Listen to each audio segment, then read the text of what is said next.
सो सबसे पहला जो यूनिट हमने लिया है वो मैकेनिक्स को लिया है। मैकेनिक्स में कौन कौन से चैप्टर आएंगे आगे भी हम बात करेंगे। तो मैकेनिक्स से आया है 2021 में देखे तो 13, 2022 में देखे तो 19 क्वेश्चंस, 2023 में देखे तो 18 क्वेश्चन, 2024 में देखे तो 18 क्वेश्चंस एंड 2025 में इसके ट्रेंड थोड़ा सा गिरा है और इसमें 12 क्वेश्चन आए, 6 क्वेश्चन लास्ट ईयर से कम आए हैं, बट कोई बात नहीं। इस बार बहुत ही ज्यादा बैलेंस क्वेश्चन था नीट 2025 का, जैसा कि बोला गया टफ पेपर है, इसलिए जो क्लास 12 की तरफ जो मार्जिन बहुत ज्यादा रहता था, इस बार थोड़ा सा मार्जिन को 11 की तरफ लेके गए हैं और 11 से थोड़ा सा क्वेश्चन ज्यादा दिया है इन्होंने, ठीक है। दूसरा अगर देखें तो अगर सिर्फ मैकेनिक्स की बात करें तो 22 से 25% का मार्जिन पूरे पेपर में मैकेनिक्स से ही रहता है, इसलिए मैकेनिक्स को हमेशा हाई वेटेज यूनिट या फिर हाई वेटेज चैप्टर्स में काउंट किया जाता है। सेकंड नंबर पर अगर देखें अपन तो यहाँ पे इलेक्ट्रिसिटी मैंने लिख दिया यहाँ पे, एक्चुअल में ये क्या है, इलेक्ट्रोस्टैटिक्स एंड करंट इलेक्ट्रिसिटी दोनों का कॉम्बिनेशन है। यहाँ पे हम इसके चैप्टर्स की बात करेंगे थोड़ी देर में, पर इलेक्ट्रिसिटी वाली जो यूनिट्स हैं उन यूनिट से मिला के 2021 में 11 क्वेश्चन, उसके बाद कंटिन्यूसली 8 क्वेश्चन 2022 में, 2023 में 9 क्वेश्चन एंड 2024 में 10 क्वेश्चन एंड 2025 में 11 क्वेश्चन, मतलब एक ऑन एन एवरेज अगर हम देखें तो मिनिमम 8 क्वेश्चन 7-8 क्वेश्चन इस यूनिट से आते जाते हैं, जो कि अच्छा खासा मार्जिन 20 से 25% का मार्जिन लेके जाते हैं। अगर इन सिर्फ दो यूनिट को बात करें, मैकेनिक्स और इलेक्ट्रोस्टैटिक्स एंड करंट इलेक्ट्रिसिटी, सिर्फ ये मैकेनिक्स और इलेक्ट्रोस्टैटिक एंड करंट इलेक्ट्रिसिटी भी पढ़ें तो ऑलमोस्ट 40 से 50% अपना सिलेबस कवर हो जाता है। क्वेश्चंस का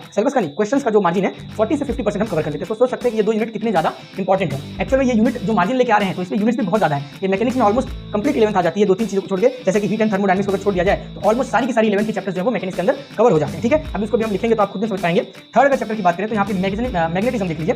तो मैग्नेटिज्म के लिए 6, 9, 9, 8, 7 ऐसे कंटिन्यूअसली मिनिमम 6 और मैक्सिमम 9 क्वेश्चन पिछले 5 साल में पूछे गए हैं, जो कि अच्छा खासा मार्जिन लेके आते हैं 12 से 15% का। और मैग्नेटिज्म एक बहुत ही प्यारा सा छोटा सा यूनिट है, बहुत ही अंडरस्टैंडिंग यूनिट है। ये इलेक्ट्रिसिटी और मैग्नेटिज्म दोनों कोरिलेट करते हैं, तो आप चाहें तो इन दोनों को ऐसे बंचअप करके भी पढ़ सकते हैं बहुत आराम से। जैसे इलेक्ट्रोस्टैटिक्स आप कंप्लीट करेंगे, मैग्नेटोस्टैटिक्स शुरू करेंगे, दोनों लगभग सेम है, मतलब ऐसा समझ सकते हैं आप 80% सेम है, ठीक है। इसका मार्जिन अगर देखें तो 12% से लेकर 15% का मार्जिन ये लेके आता है पेपर में। थर्ड नंबर के बाद फोर्थ यूनिट की बात करें तो ऑप्टिक्स में, जिसमें रे ऑप्टिक्स और वेव ऑप्टिक्स, दो ऑप्टिक्स आती है, और ऑप्टिकल इंस्ट्रूमेंट, और उसके साथ साथ तीसरा आपके पास आता है वेव ऑप्टिक्स, ठीक है। तो वहां पे आपको 5, 4, 4, 3, 4 मतलब ऑलमोस्ट 3 to 4 क्वेश्चन इसमें हर साल ही देखने को मिलते हैं, अकेले दो यूनिट से। कहने के लिए दो यूनिट है, लेकिन अंदर में जो चैप्टर्स आते हैं पोलराइजेशन तो हट गया है, लेकिन आपके पास इंटरफेरेंस, डायफ्रैक्शन है ना, और उसके बाद आपके पास आता है वेव ऑप्टिक्स में। तो ये सारे मिला जुला के रे ऑप्टिक्स और वेव ऑप्टिक्स में रिफ्लेक्शन और रिफ्रैक्शन, ये दो चीजें जो आती है, इंटरफेरेंस और डायफ्रैक्शन, पोलराइजेशन तो हटी है। तो इन सब छोटे छोटे टॉपिक से मिला के 4-5 क्वेश्चन ऑलमोस्ट पूछे जाते हैं, जो मार्जिन लेके आते हैं 8% से लेकर 12% के आसपास का, ठीक है। अगला अगर देखिए मॉडर्न फिजिक्स की बात करें तो मॉडर्न फिजिक्स में आपके क्या क्या चैप्टर्स आते हैं अभी हम फिर डिस्कस करेंगे। मैं यहाँ पे लिखूंगा, आप चाहे तो स्क्रीनशॉट ले सकते हैं उसका। मॉडर्न फिजिक्स में 7, 8, 8, 9, 8 मतलब ऑलमोस्ट 8 क्वेश्चन कंटिन्यूअसली हर ईयर पूछे ही जा रहे हैं। 8 क्वेश्चन मॉडर्न फिजिक्स में आते हैं, इनमें मोस्टली 4 चैप्टर्स कवर हो जाते हैं आपके, जिनमें आपका आता है dual nature of matter and radiation,